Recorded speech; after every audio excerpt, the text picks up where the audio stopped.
إن الحمد لله نحمده ونستعينه ونستغفره ونعوذ بالله من شرور أنفسنا ومن سيئات أعمالنا من يهده الله فلا مضل له ومن يضلل فلا هادي له وأشهد أن لا إله إلا الله وحده لا شريك له وأشهد أن محمدا عبده ورسوله يا أيها الذين آمنوا اتقوا الله حق تقاته ولا تموتن إلا وأنتم مسلمون يا أيها الناس اتقوا ربكم الذي خلقكم من نفس واحدة وخلق منها زوجها وبث منهما رجالا كثيرا ونساء واتقوا الله الذي تساءلون به والأرحام إن الله كان عليكم رقيبا أما بعد فإن خير الحديث كتاب الله وخير الهدي هدي محمد صلى الله عليه وسلم وشر الأمور محدثاتها وكل محدثة بدعة وكل بدعة ضلالة وكل ضلالة في النار. Allah në falenderojmë dhe vetë prej Tij ndihmë dhe falje kërkojmë. Kërkojmë mbrojtjen e Allahut dhe strehim tek Ai kundrejt ligjësive të gjunaheve tona dhe nga e keqja e shpirtit tonë të prije për të keqen e nefsit tonë. Atë që Allahu ozon në rrugën e drejtë, askush tjetër përveç Tij nuk mund ta çon në humbje, ndërsa atë që lën në humbje dhe devijim, askush tjetër përveç Tij nuk mund ta ozon në rrugën e drejtë. Dëshmojmë dhe deklarojmë që nuk meriton të adhurohet askush tjetër me të drejtë përveç Allahut të vetmit të paortak, dhe se Muhamedi është rob dhe i dërguar i Tij dhe vula të gjithë pejgamberëve. Allah na thirr në Kur'an duke na thënë: "Oje që keni besuar, vazhdoni t'i bindeni Allahut duke i respektuar urdhrat e Tij dhe duke u përmbajtur nga ndalesat e Tij, dhe mos ja lejoni vetvetes me vdek ndryshe përveç se duke qenë musliman, të nështruar dhe të bindur ndaj Tij." Me të vërtetë, begatitë e Allahut ndaj nesh janë të shumta. Nuk dim a të falenderojmë për shëndetin e trupave tonë, apo të falenderojmë për sigurinë në vendin tonë më përpara. Nuk dim që atë falenderojmë për të mirat të cilat Allah i lartësuar në i shfaq, apo për të metat të cilat në i mbulon. Për cilën të falenderojmë më përpara, për vëllazërinë e të dashurit tonë, apo për begatinë e Kuranit e të imanit. Me të vërtetë Allah i lartësuar e thotë: "Wa in ta'uddu ni'matallahi la tuhsuha", nëse do të provoni, ti përthekoni begatitë e Allahut ndaj jush, nuk keni me arrit një dalë në krye aq të panumërta që janë ato. Kur ne i dëgjojmë hadithet e pejgamberit sallallahu alaihi wasallam, pothuajse shpesh herë, ndoshta në mënyrë të paqëllimshme, e përjashtojmë vetveten prej asaj dobie të hadithit, prej dobisë së asaj ngjarje. Thuaj se vetë ka ndodhur një ndodhi, kalim thje kalojmë dhe nuk ndalemi të meditojmë për mësimet e atij hadithi. Sikur ndalemi dhe të paramendojmë vetveten në një mezhlis prej mezhliseve të profetit sallallahu alaihi wasallam, së bashku me sahabët, duke i dëgjuar fjalët që dalin nga goja e artë e pejgamberit sallallahu alaihi wasallam, fjalë këto të cilat janë nga shpallja, e nuk janë fjalë nga hamedja, nuk janë trillime, po janë shpallje të cilën Allah i lartësuar ja shpall pejgamberit sallallahu alaihi wasallam dhe ai ja u ka përcjellur sahabeve dhe sahabët tabiinëve, e kështu me radhë na kanë arrit neve këto hadithe të shënuara me saktësi. Nga hadithet më madhështore të cilën e shënon Buhariu dhe Muslimi në librat e tyre të saktë, është hadithin të cilën e transmeton Ebu Huraira radhiyallahu anhu. Allah qoftë i kënaqur me këtë sahabi. Thot, e kam dëgjuar pejgamberin sallallahu alaihi wasallam duke na tregu një ndodhi që ka ndodhur tek Benu Israilët. Tek Benu Israilët, të cilët janë pasardhësit e Ishakit, pasardhësit e Jakubit alayhi salam. Thot Allah i lartësuar, thot pejgamberi sallallahu alaihi wasallam, Allah i lartësuar deshi t'i sprovoj 3 persona. E paramendoni kur sahabët e kanë dëgjuar këtë hadith, se çysh kanë reflektuar dhe çfarë qëndrime kanë marrë, e çfarë qëndrime duhet t'i marrim ne dhe si duhet të reflektojmë ndaj këtij hadithi. Dëgjoni me vëmendje se çfarë thot pejgamberi sallallahu alaihi wasallam, nga se çdo fjali është mësim në vete. Thot pejgamberi sallallahu alaihi wasallam, Allah i lartësuar deshi t'i sprovoj 3 persona nga Benu Israilët. Njëri prej tyre ishte zgjebanik, ishte me sëmundje të lëkurës, e kishte zgjeben, tjetri ishte qëros, ndërsa i treti ishte i verbër. Dhe Allahu me urtësinë dhe me fuqinë e tij dhe me dijen e tij e dërgoi një melek në formën e njeriut. Dhe shkoi tek i pari, tek zgjebaniku. Pasi që trokiti në derën e tij dhe u takua me to, nuk po i tregon që është melek, po e pyet. Çfarë dëshire ke? Cila është ajo dëshira që më së shumë ti e dëshiron? Që Allahu i lartësuar më të përgjigj. Thot, dua që Allahu i lartësuar të më kthen lëkurën e mirë, të bukur, nga se njerëzit po nevoritën nga unë. Sprovë për to. Dhe me një të prekne të melekut, të këtij angjulli, Allahu i përgjigjet dhe ja kthen lëkurën e shëndosh dhe të bukur. Dhe i thot, cila është pasuria jote më e dashur? Thot, devet. Dhe meleku ja jep një deve me barë, që shumë shpejt t'i lind dhe t'i shumohen. Dhe bën dua për to. Allahu të begatoft me të. Dhe largohet nga kë. Shkon të shoku i tij, tek tjetri, tek cili? Tek qerosi. Dhe i thot, cila është dëshira jote? Thot që Allahu më jap flokë të bukura, nga se njerëzit po nevoritën nga unë dhe më shëron nga kjo sëmundje. Dhe meleku e prek, me një prekje i kthehen dhe i dalin flokët e bukura. Dhe pyet, cila është pasuria jote? Cila është ajo pasuri që e dëshiron më së shumti? Thot, dëshiroj lop. Dhe Allahu përmes tij meleku ja jep një lop, edhe ajo lop me barë. Barse. Që ti lind e ti shtohet pasuria dhe bën dua për to, Allahu të begatoft me të. Dhe shkon tek i treti, i verbri, sprovë rënd. E pyet se çfarë dëshiron më së shumti. Dhe gjani përgjigjen me vëmendje, nga se ka mësime në të. Thot, dua që Allahu të ma kthej shikimin që ti shikoj njerëzit. Dhe meleku ja prek sytë e tij me një prekje dhe Allahu bën mrekulli dhe i kthehet shikimi. Dhe i thot, cila është ajo pasuria jote? Cila është ajo pasuri që e dëshiron më së shumti? Thot, vend, delet, dhe ja jep një dele me barë, dhe bën dua dhe për këtë. Allahu të begatoft me të. Dhe këtu fillon sprova. Dhe të gjithë ne në këtë dunja jena në vendin e sprovave. Nuk është e thënë që të na vjen meleku, mirë po të gjitha këto begati, shumica, apo pa përjashtim të gjithë ne në këtë xhami jena të begatuar me to. Dhe fillon sprova kur Allahu i lartësuar e dërgon melekun tani mi sprovu këta tre persona, masi që ja u plotësoi. Ja u largoi sprovat dhe i pasuroi pasi që ishin të varfër. Shkon tek i pari, ama shkon në formën të cilën ka qenë ai. Shkon me sëmundjen e lëkurës, meleku dhe i varfër. Troket në derën e tij, delaj, ama tash i shëruar nga ajo sëmundje dhe i pasur. Nga se me duan të cilën meleku e bëri, të parit ju mbush një lugin me deve, të dytit një lugin me lop dhe të tretit një lugin me dhen. Bën pasuri të hatashme. Dhe tani Allahu i lartësuar po i fut në sprovë. Në provim, apo kalojnë apo jo. Shkon tek i pari si i varfër meleku dhe me sprovë. Me sprovën e lëkurës, me zgjeb. Dhe i thot, o filan, jam nevojtar dhe komet në rrugë.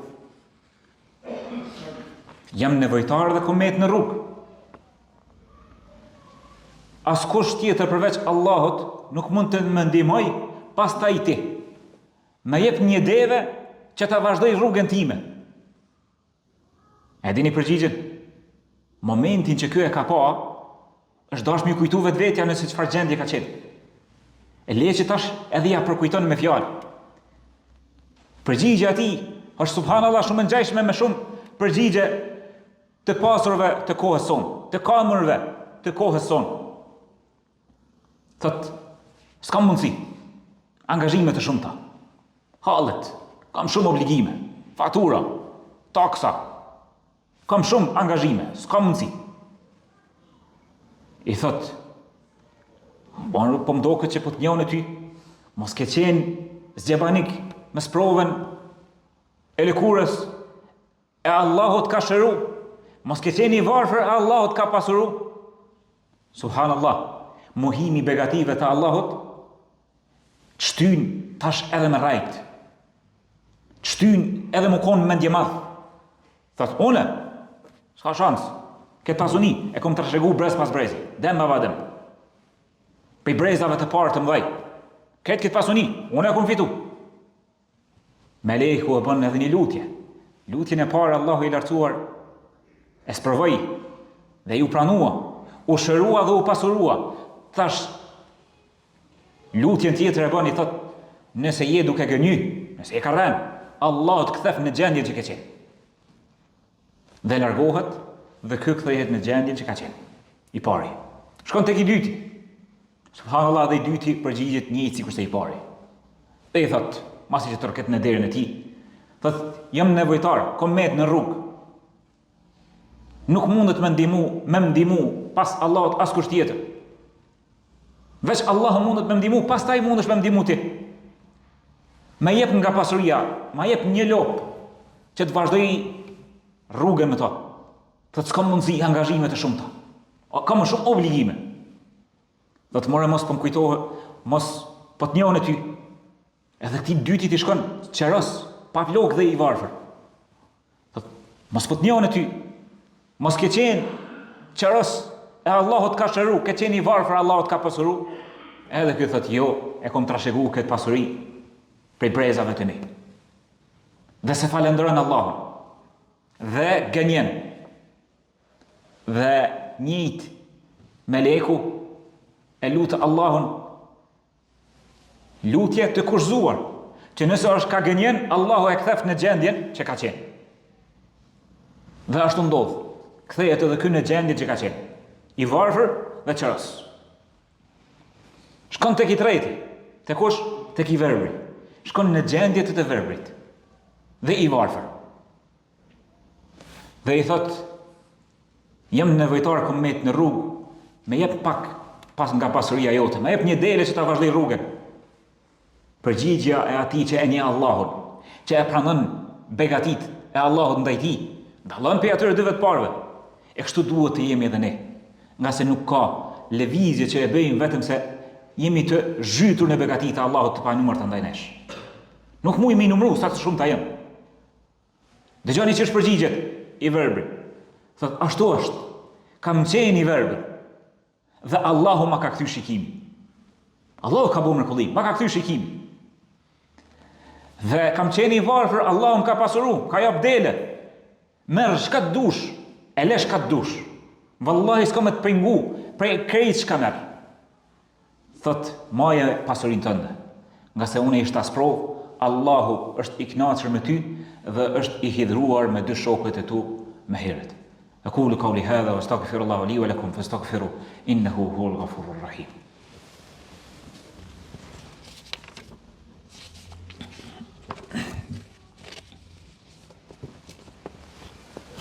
بسم الله الحمد لله والصلاة والسلام على أشرف الأنبياء والمرسلين نبينا محمد وعلى آله وصحبه ومن تبعهم بإحسان إلى يوم الدين.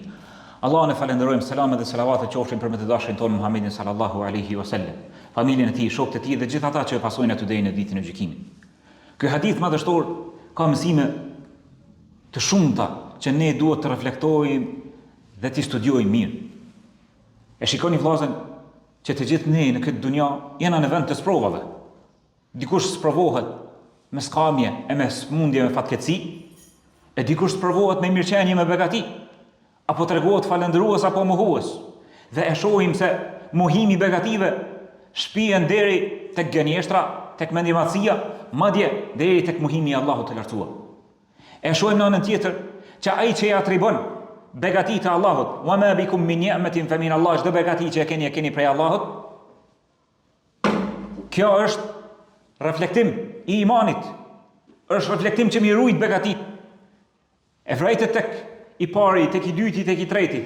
Meleku kur shkoi në fomrën e njeriu që t'i sprovoj, ajo kërkoi të gjithë pasurinë? Jo vallahi, jo lypi vetëm nga një, që të vazhdoi rrugën me to. Dhe në krejt atë pasuni që e patën, nuk mujtën mi da ani 2.5%.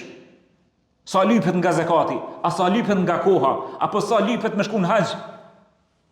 Mrena viteve, një herë në jetë, të gjithë thanë, ja, kemi angazhime, kemi obligime, a mos ndoshta edhe ne, sillemi ndonjëherë, sikur se ata dy të parët, dhe themi, jo, s'kam kohën e më falë, angazhimet shumë ta, s'po m'del vakt, a kohën e ki prej Allahut, shëndetin e ki prej Allahut, sikur Allahu me të sprovu, kishe me qenë i shtrirë në spital, 24 orë, atëherë kishe lyp, angazhime, ama e begatin që e ki të shëndetit, begatin që e ki të sigurisë, begatin e vllazërive, motrave, familjes, gjitha këto, vllazën lypin falëndërim. Allah i lartësuar thot: "Wa nabluukum bish-sharri wal-khairi fitna wa ilayna turja'un." Do t'ju sprovojmë me mirësi apo me ligësi, dhe tek ne do të kthehemi. Tek ne do të ktheheni. Nga ky hadith ka mësime të shumta.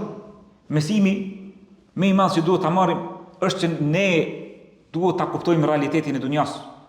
Jemi në vend të sprovave, apo falënderojmë apo mohojmë. Duhet të tregohemi më falëndërues. Se ky falënderim i joni, Allah nuk ka nevojë për të. Ne kemi nevojë. Nga sa Allahu është gani, është më i pasuri, është i mëvetësishëm, është i pavarur prej krijesave, s'ka nevojë për askënd prej krijesave.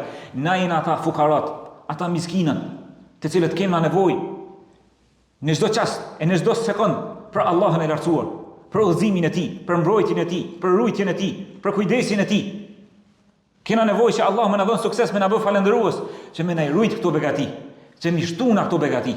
Prandaj të bëjmë kujdes se si po sjellemi, çfarë qëndrime po marrim ndaj begative të Allahut. Kur të vjen ndonjë lups dhe të kërkon, edhe nëse nuk ke qenë i varfër, mendoje se ke mundësi më bëj i varfër, mos e kthe, qoftë edhe disa centa.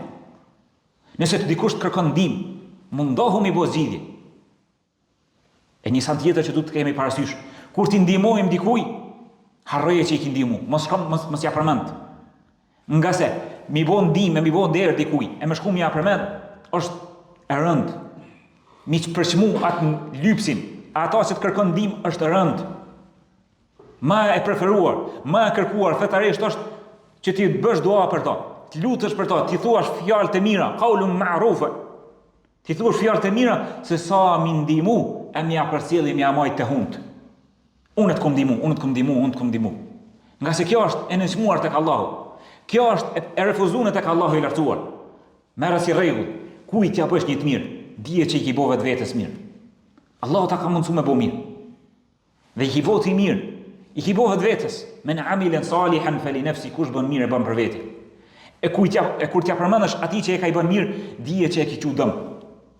Tu ka refuzuar dhe mundin e ki qu hoq. Mësimin tjetër që të duhet ta marrim është që dietarët kanë thënë është më vështirë të bëjmë sabër në mirëqenie se sa të bëjmë sabër në fatkeqësi. Pse? Nga se në mirëqenie mësohesh me nimetet, mësohesh me bereqetin, me bollikin, dhe të bëhet sikur me ta pas bërsh Allahu i lartësuar këtë mirëqenie, dhe harron me falënderu. Për ata ka thonë Abdurrahman ibn Auf, njëri prej sahabëve të mëdhenj të pejgamberit sallallahu alaihi wasallam, ubtulina bid-darra'i fa sabarna. Ina sprovu me mundime, me fukarallëk, me vujtje, kemi bo sabër. Ubtulina bis-sarra'i fa lam nasbir. Jemi sprovu, jemi hinë në prodhim, me bollëk, me mirëqenie të madhe, me pasuri, dhe nuk kemi bo sabër. Të marrim mësim vllazën, nga se atrivimi i begative tek Allahu është prej sebepeve që ta fitojmë kënaqësinë e Allahut. Ai i fundit që tha, kam qenë i verbër, Allahu më shëroi ma kthej shikimin. Kam qenë i varfër, Allahu më pasuroi. Meleku çfarë i tha? Radiyallahu ank wa sakhita an akharin. Allahu është i kënaqur me ty dhe i hidhruar ndaj atyre të dyve. Falënderimi për begatit është nga shkaqet që mi fitu kënaqësinë e Allahut. Pastaj vllazën, në çështjet e dunjas, pejgamberi sallallahu alaihi wasallam na ka thënë: "Undhuru ila man asfala minkum." Shikoni ata të cilët janë poshtë juve. Se falënderimi nuk mjafton vetëm me gojë. Nuk mjafton mu tregu mendje madh vetëm me fjalë. dikush tregohet mend i madh edhe me veprime. Thot pejgamberi sallallahu alaihi wasallam, në çështjet e dunjas, shikoni ata që janë poshtë juve. Pse? Dhe mos i shikoni ata që janë sipër juve, mos i shikoni të pasurit të mëdhej. Pse? Arsyeja është fa huwa ajdaru an la tazdaru ni'mat Allah. Nga se kur ti shikoni të varfrit, ata që janë më poshtë juve, gjasjat janë më të mëdha që të tregohesh falendërues dhe të mos i nënçmosh begatitë e Allahut të cilat i ke. Nga se mi mojt syt vektës të pasurit, ti jenë kulmin e luksit doket vetja që kur më konë më i mjeruni, më i varfri, ndashta je më i pasuri. Prandaj duhet të shikojmë ata të cilët janë poshtë nesh, që të bëhet sebeb kjo që ta falenderojmë Allahun e lartësuar dhe të mos i nënçmojmë begatitë të Allahut ndaj nesh. Dhe pastaj Allahu i lartësuar ka thonë: "Wa qalilun min ibadi ash-shakur", pak nga robërit e mi janë falendërues. E lutim Allahun të na bëjë këtyre paktëve, të cilët falenderojnë Allahun në çdo kohë, mëngjes se mbrëmje, në çdo lëvizje të tyre, ti kujtojnë begatitë e Allahut. Pastaj të kemi kujdes, e mos shprehemi siç u kanë thonë ata. El hukuk kathira, obligimet janë të shumta. Nga se Allahu i lartësuar kur ti ka vë obligime që të japësh zakatin e 2.5% të gjithë pasurisë brenda një viti, nëse e ka plotësuar nisabin, kotën e pasurisë. Apo kur ti ka obligu 5 kohë të namazit, Allahu i lartësuar nuk ngarkon me diçka që ti s'mundesh mi përballu. Po Allahu i lartësuar e din kur i ka ligjzu këto dispozita, e din që ti mundesh mi u përmbajt dhe ki mundësi. Po lë pendimin prej Allahut, e leje justifikimet. Lë pendimin prej Allahut, e leje justifikimet, e përkushtoju adhurimet të Allahut të lartësuar. Dhe në fund të fundit, kush ka më së shumti nevojë që mi falendëru Allahun për begatit? Ne vallahi Allahu thot: "Wa idh ta'adhana rabbukum la in shakartum la azidannakum." Kur Allahu jep urdhën dhe njofton që nëse ju falenderoni, tregoheni mirënjohës ndaj begative të Allahut, Allahu do t'ju ushtoj ato. Pastaj, dhe mësimi i fundit në këtë ngjarje madhështore është që të lidhemi drejt për drejt me Allahun e lartësuar, të mbështetemi tek Allahu në kërkimin e të mirave të dunjas dhe ahiretit. Ti o beqar i cili kërkon bashkëshorte për mu martu, me i sebepet, po lëpe prej Allahun, nga se çështjet tek Allahu kryhen me një fjalë. Thot Allahu i lartësuar: "Innama amruhu idha arada shay'an yaqulu lahu kun fayakun." Kur Allahu don diçka me vepru, kur Allahu don moralizu diçka, i thot kun fayakun, bëhu dhe bëhet. Po, merri sebepet. Interesohu, kërko për të gjitha çështjet, por mbështetu tek Allahu. Ashtu qysh Allahu i lartësuar përmes pejgamberit sallallahu alaihi wasallam e ka dëku sahabiun, i cili ka pyet: "A të mbështetet në Allahun për devën time apo ta lidhje apo ta lë të lirë?"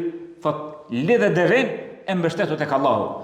Edhe ne po themi: merri sebepet dhe mbështetu tek Allahu dhe kërkoje mirësinë prej Allahut, nga se mirësia e Allahut është e gjerë. Elusim Allahun e madhruar me emrat e tij të bukur dhe të cilësitë e tij të larta të na jep të mirë në këtë botë dhe në botën tjetër. Të na ruaj këto begati. Na bëj gjuhët tona falendëruese, na bëj mirënjohës ndaj tij me qëndrimet tona dhe me veprat tona. Të lutim Allahun e madhruar që të na ruaj këto begati dhe të mos na i merr befas me ndonjë fatkeqësi, por të na bëj mirënjohës dhe falendërues ndaj tij. Elusim Allahun e madhruar me emrat e tij të bukur dhe cilësitë e tij të larta të na ruaj neve dhe familjarët tanë dhe të dashurit tanë nga dënimi i varrit dhe nga dënimi i xhenemit. Elusim Allahun të na bëj nga banorët e xhenetit. Elusim Allahun që të ndihmoj muslimanët kudo që gjenden, e në veçantë në Palestinë, të ndihmoj muslimanët dhe në vende të tjera, në vende të luftrave, të shëroj të sëmurët, të pranoj shahidat. Elusim Allahun që hallëxhive, borxhlive, t'ja mundsoj Allahu t'i begatojnë pasuritë e tyre që t'i lajnë borxhet e tyre. Dhe për fund, dërgoni salavat për pejgamberin sallallahu alaihi wasallam. إن الله وملائكته يصلون على النبي يا أيها الذين آمنوا صلوا عليه وسلموا تسليما اللهم صل على محمد وعلى آل محمد كما صليت على إبراهيم وعلى آل إبراهيم إنك في العالمين حميد مجيد اللهم بارك على محمد وعلى آل محمد كما باركت على إبراهيم وعلى آل إبراهيم إنك في العالمين حميد مجيد إن الله يأمر بالعدل والإحسان والإيتاء ذي القربى وينهى عن الفحشاء والمنكر والبغي يعظكم لعلكم تذكرون وأقيموا الصلاة